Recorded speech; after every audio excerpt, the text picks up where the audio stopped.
Hello everybody, it's Philly Kuts with the Hump Day Haul, number 40! Crack a 40, get what you have to do to get through the Hump Day Haul, where every week I go over my stack of comics that I buy every week from my local comic book store, from Earthworld in Albany, New York. And man, Jesus, before this Hump Day Haul, I know this is coming out a bit late. I fell asleep, I just woke up. I actually took a nap now, it seems, from about 6:30 to 8:30. So I took a 2-hour nap, and I hope that it doesn't screw up my sleep cycle, you know? I started watching The Walking Dead again on Netflix. They had season 4 on there, and I kind of started binge-watching that, staying up late at night, and I'm through season 4.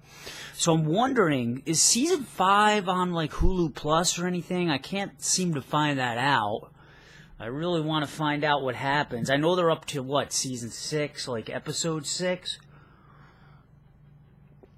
So could somebody out there let me know and feed my compulsion to continue watching The Walking Dead, because I really want to know. Alright, dudes. We got a short stack this week. Got about 7 comics.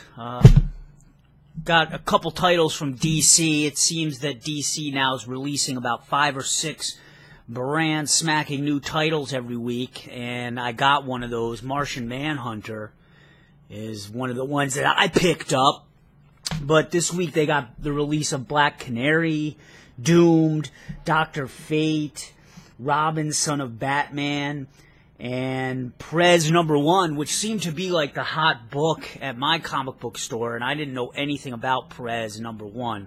I didn't end up picking it up, but it's essentially about a teenage girl that becomes president of the United States. So I don't really know what's up with that. I never seem to get the hot books that are talked about at my comic book shop. I don't know. So, I don't know. It just didn't really seem all that appealing to me. But if anybody got a hold of P.R.D #1 or any of the other new DC titles, please let me know. But I got Martian Manhunter, John Jones, who's always been kind of, I guess, the 7th member of the Justice League. As a matter of fact, in the New 52 Justice League, I think he was omitted from it.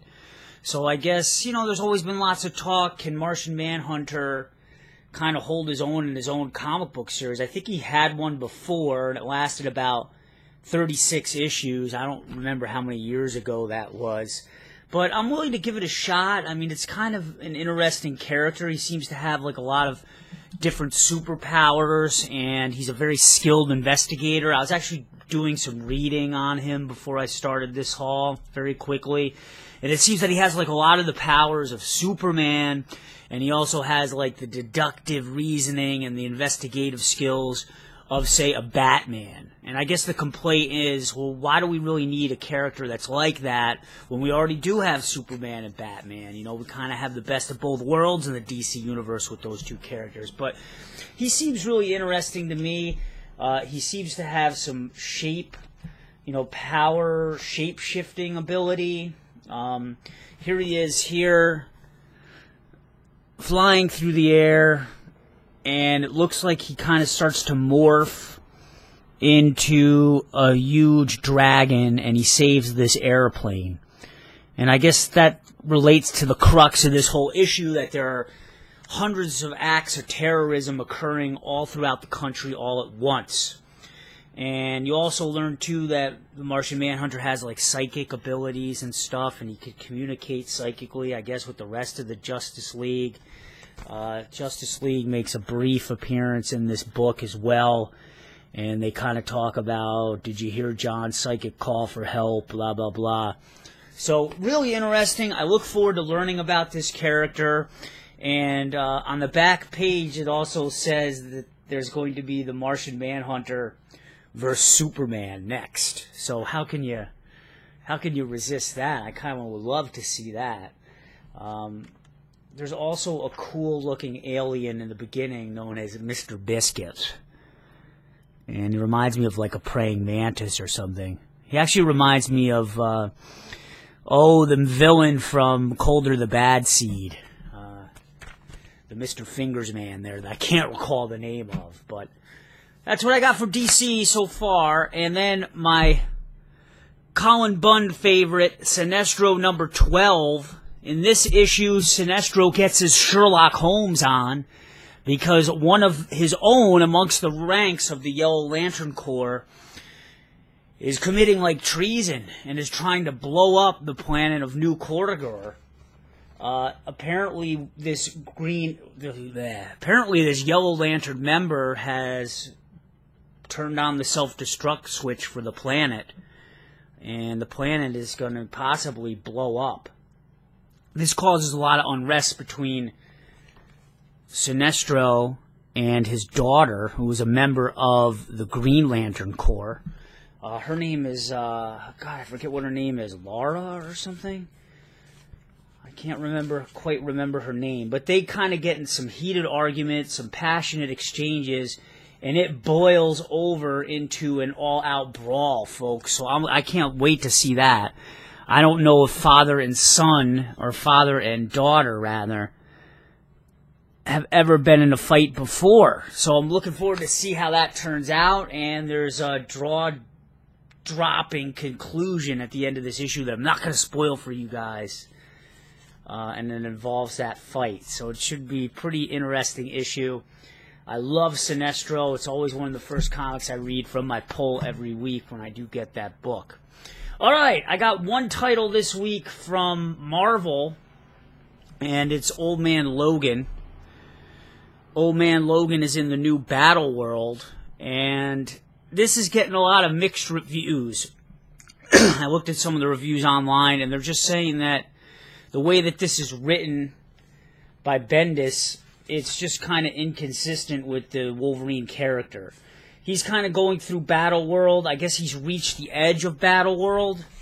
Apparently, you know, there's all new segments because of Secret Wars. I don't know, the universe and the dimensions have all been shifted. Here's what it says. They can explain it better than I can. The multiverse was destroyed, okay? This is Secret Wars. The heroes of Earth 616 and Earth 1610 were powerless to save it. Now all that remains is Battleworld, a massive patchwork planet comprised of fragments of worlds that no longer exist, maintained by the iron will of its god and master, Victor Von Doom. We all love Victor Von Doom. Among these domains is one left by the war between its heroes and villains. In this barren wasteland walks a shadow from the past known as Old Man Logan. Now, apparently, he reaches the border of his patchwork area within Battleworld, and he gets confronted by one of the members of the Thor team. I don't really know. I don't read a lot of Marvel comics, so I'm not even sure who this person is from the Thor universe. He runs into her. They kind of exchange some words. There's her with her hammer going off. And then he runs into actually Sabretooth, of all people. And it started to remind me of the Death of Wolverine comic, where Wolverine just starts bumping into all his old enemies. That was one of the big problems I had with the Death of Wolverine series, and I didn't think it was that good of a comic. So, I don't know. I'll try to stick with this. I think I've kind of decided to drop Secret Wars for right now. I might just wait for the trades, because the first couple issues of the Secret Wars were like $5 a piece, and I just get tired of Marvel and DC kind of raping us with the prices. You know, they always love to jack it up to like $5 or $6. I know that a lot of the Avengers comics that came out this week, and I think last week, were priced at $6. I mean, yeah, they were like bigger issues, but Jesus, you know, $6 for a comic, that's a lot, man. I mean, when you look at stuff that Image does, when Image puts out their first editions of a trade for a series, you know, like Nailbiter, like 5 or 6 months ago, they charge like $9, at least for that initial trade, and you get like 5 or 6 issues worth of comics in there. DC would like never do that, or Marvel would never do that. Like, when a first edition of a trade comes out for them, it's like $17, can possibly be $20, maybe even more, $24. So it's almost like it never seems Marvel or DC wants to throw us a bone. I mean, yeah, they'll give you a poster here and there, but they love to jack up the price, you know? And it adds up after a while. So I found out, too, that Old Man Logan is a bi-weekly comic, and it's like, oh my god, I didn't realize this. Bi-weekly. I know that they have that other series, Wolverines, that comes out every weekly, and I was thinking of jumping on that because I was getting all upset and sad after Wolverine died, and I wanted to continue to follow some sort of Wolverine-related comic, and all the Wolverine titles that came out after that, I don't know, Weapon X and all that, they were all like weekly titles. And it's just too much. It's one of the reasons why I dropped that Batman title that was weekly that recently ended. I can't even remember the name of it, but enough with that. Alright, I got one from Dark Horse Comics. We got B.P.R.D. number 132, and this continues to follow the story arc of Agent Johann Strauss. Johann Strauss ended up using one of his other team members under his watch, Agent Enos, and this agent ended up dying and getting killed. And it caused a lot of mental unrest, not only with Johann for what he did, but also with other members of the B.P.R.D. It actually drove a big wedge between Johann, who a lot of the members of B.P.R.D. thought he was kind of a weirdo to begin with, and let's face it, he is probably the oddest character in the B.P.R.D. universe. Here he is here. He's actually kind of like an apparition that lives within a containment suit. You know, that's his head. And he's like, you ever see one of those air dummies or whatever outside, I don't know what to call them, outside of like a used car dealership or anything, and they're like waving in the wind and stuff, and they're blowing, and that's kind of like him. You know, that's him. He's like an entity that lives in this suit. As you can see, he gets punctured here, and his essence, his ghostliness, his spiritness, whatever you want to call it, kind of floats away. And then there's his suit wrapped around that 65 speed limit sign. So he ends up actually having a heart-to-heart in this issue with Agent Enos, and it kind of straightens things out a little bit between those two, and it kind of resolves the feelings of guilt that he's having about what he did. He kind of like he repossessed his corpse. Agent Enos got shot down while he was under Johann's command. And Johann has the power to kind of like reanimate corpses and stuff. He also has the power to possess people. So he reanimated Agent Enos' corpse during a firefight and used that corpse to kind of go up closer to these people that were shooting against them and kill those people. I think he killed them. But in the process, Enos' corpse got all kinds of shot up to hell. Like bullet through the eye and stuff. It just got maimed and mangled. And it just completely, like I said, pissed off the other members of the B.P.R.D. So really interesting to see that transaction between those two. And it kind of really gets you more into the feelings of what Johann Strauss feels about himself, you know, because he's still always learning about himself, and like a lot of the characters in the B.P.R.D. universe, you know, like Hellboy when he was part of it, Abe Sapien too, they all, you know, have these conflicted feelings and trying to find out more about who they are and becoming more and more comfortable with that. And I mean, isn't that something that we all do every day in life, is that we always try to like learn more about ourselves, you know, learn more about what we can do, what our abilities are, what we want to do, how we can make ourselves happier, what we will do to make ourselves happier. And that's why I've always loved Mike Mignola books and things like the B.P.R.D. because these guys are kind of like freaks, they are kind of like monsters, but usually the freakiest looking characters, such as Abe Sapien or Johann, actually can end up being the most human of characters. And that's what I've always loved about it. And I highly recommend this book. I know that some of you out there were kind of thinking of getting on board. I believe next issue would be a good starting point for you, because I believe this Johann Strauss, it was like a three-issue arc, I think, around this. So it may be a good time to hop on next month. And there's always cool freaking monsters in this book. That's the one great thing about B.P.R.D. There are always monsters, and always freaky women, little girls, unleashing monsters. Look at her face. Behind closets. That doesn't give it any justice, but there are always huge tentacles and things grabbing people. Look at him, he's running for his life. It's just great. It's great. And Dave Stewart seems to color every issue that's involved with the Magnoliverse. So that is that, folks. Alright, Hex number 11.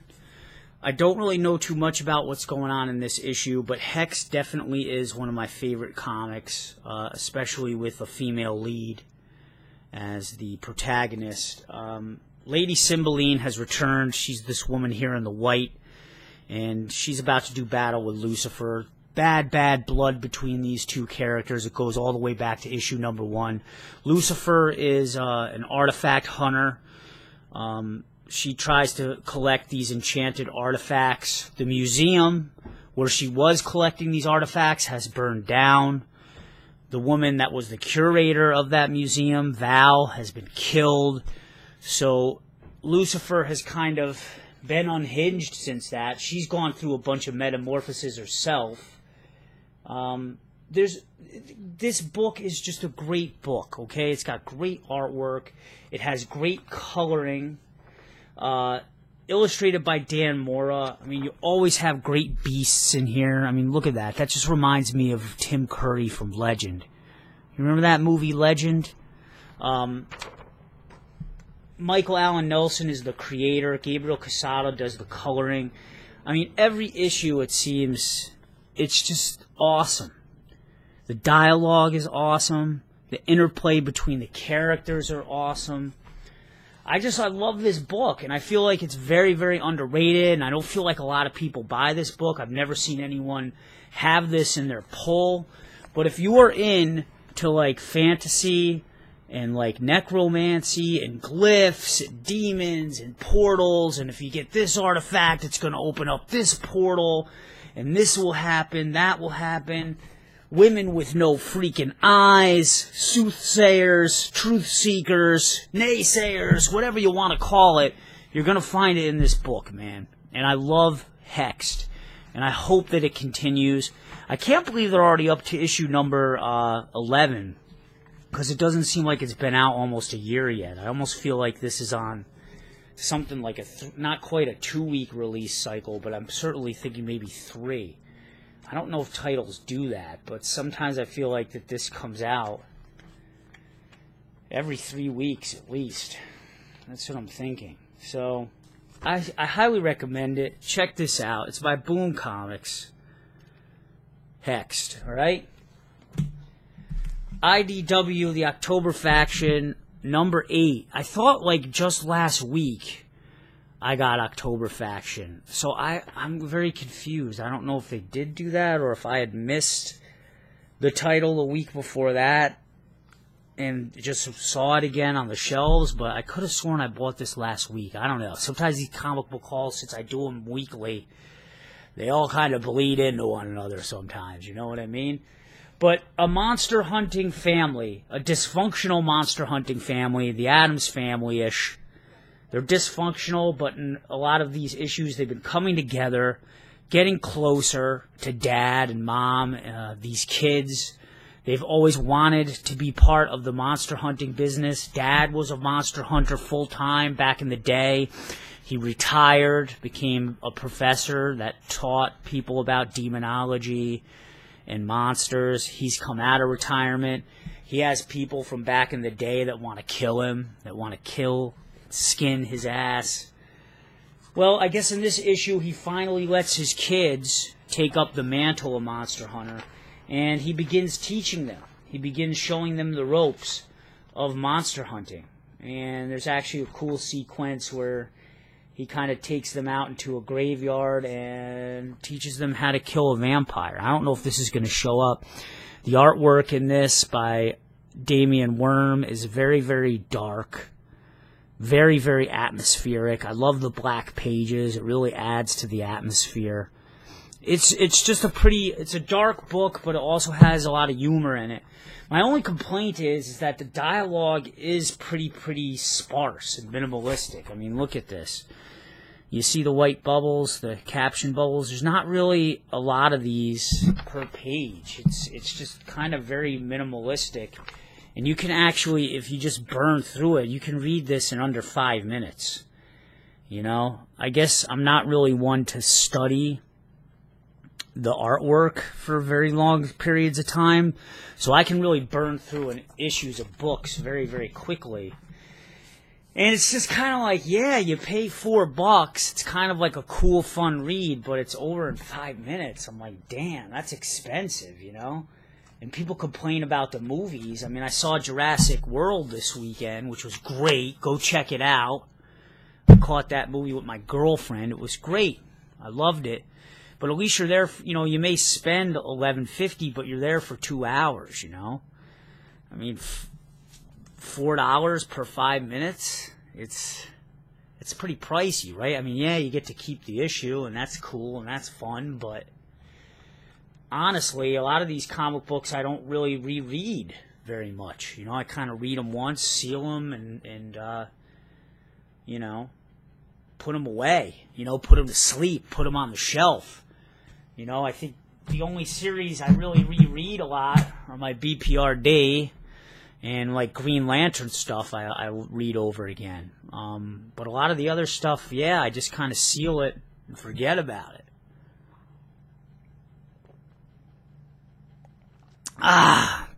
October Faction being one of them. So, I don't know. Give me your thoughts on that. Should I keep buying it?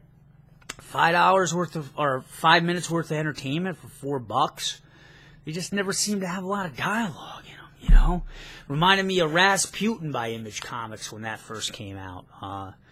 And there was like nothing, no dialogue in it at all. In like the first issue, it was like, what am I doing here? You know, like, I don't know. Call me kooky. All right, and then one final issue from Image Comics, Empty Zone. And this is like a dysphoric world. This woman has a cybernetic arm. She's been through the ringer. She's had a lot of shit happen to her. This is written and illustrated by Shawn Alexander. He's done some work on Ape Sapien, which is one of the reasons why I was attracted to it. I guess this book originally was proposed as a Kickstarter fund. I don't know if it was supposed to be made into a television series or not. Corrine White is the main character, and she, again, is another character that seems to be psychotic and shifting in and out of reality and fantasy, it seems, and it's a very dark and twisted fantasy. There's lots of sex in here. There is some sexual content in here. She actually finds this man, starts kind of making love to him. It gets a little graphic, folks. There, you see that? Oh my lord, I hope I don't get flagged, but it gets a little graphic. She's enjoying it. Oh, you're so warm. You feel great. And then on the next page, it turns out that this guy might have been a corpse, and it kind of shows her arm getting ripped off. Now, is this how it happened? I don't know. Which part is imagined? Is it the actual guy and the actual lovemaking? Or is it the corpse thing? Or is it none at all? Because she wakes up again on top of a building, and she has her arm there, her cybernetic arm. So, I don't know. It seems like it's another one of these books where a lot of dream sequences, a lot of psychosis going on. I know I have so many books that it seems like the main character is going through some sort of psychosis or anything. She finds only enjoyment in taking drugs, I guess, to keep her regulated. This is what the world kind of looks like that she's walking through. See her there? Looks like a big mess. It looks like a big pile of rubble. And supposedly she's going to meet all kinds of demons in this book, both real and imagined. That's kind of the tagline. I guess I'll give it a chance and see how it goes. It says here, chronicling the Reed character, Corrine White Alexander introduces readers to a world that goes beyond the average apocalyptic environments and features demons of supernatural nature, as well as those inside Corrine herself. So I'll give it a chance. I'll see how it goes. Lots of cool robots with cute fuzzy bear faces. So I'm willing to give it a go. I always am. I'm always willing to try out new blood, and I always like to give the independents a shot. Most of my books that I do buy are independent, so we'll see how it goes. We will definitely see how it goes. And I'm looking on the last page here, and it looks like it may explain a lot. So supernatural ghosts, robots and cyborgs, hot-looking women with cybernetic arms. Almost reminds me a little bit of, Corinne reminds me a little bit of the woman from Ex Machina, which if you haven't seen that movie, if you still can, if it's still playing at an independent movie theater, go see it, Ex Machina. Or certainly get it when it comes out. It'll probably be out on streaming video in like a month. And guess what, dudes? That's the Hump Day Haul number 40. You guys have a nice week. Let me know what books you got. As always, thanks for watching. If you have any suggestions on how I can improve the show, let me know.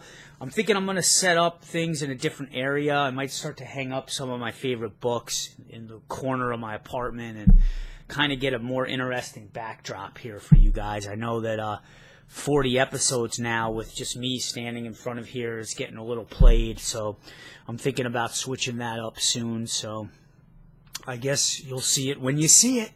All right, dudes, have a nice week. Take care. Peace.